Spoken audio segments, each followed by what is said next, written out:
The president making good on his threat to double tariffs on imports from India. He's now imposing a 50% tariff on nearly all goods arriving from the country, a move that could endanger relations with one of America's most important trading partners.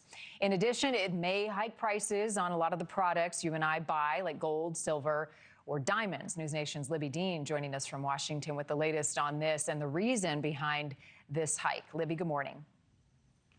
Hey, good morning, Marni. India's tariff rate is actually a result of President Trump aiming to punish the country for buying oil from Russia. Now, President Trump initially imposing a 25% tariff on India, and in early August decided to double that tariff, signing an executive order, and that went into effect overnight, and it imposes a 50% tariff on nearly all goods from India, one of the highest tariff rates any country is facing, aside from Brazil, who's also facing that tariff. Now, the decision actually comes as President Trump and India's President Modi's relationship continues to fray, and the president raises concerns with the conflict between India and Pakistan. Here's the president yesterday.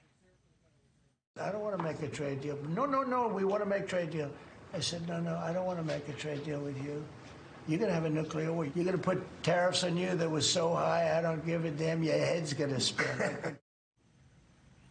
So far, India has not announced any retaliatory tariffs. Instead, Modi is pulling a card out of Trump's book, urging Indians to rely on their own goods. Now, Trump's Treasury Secretary, Scott Bessent, this morning calling the relationship between India and the U.S., quote, complicated, adding in the end he does think there will ultimately be a trade deal between the two countries, despite, as I just laid out, this months of stalled negotiations and these tariffs, of course, Marni, going into effect overnight.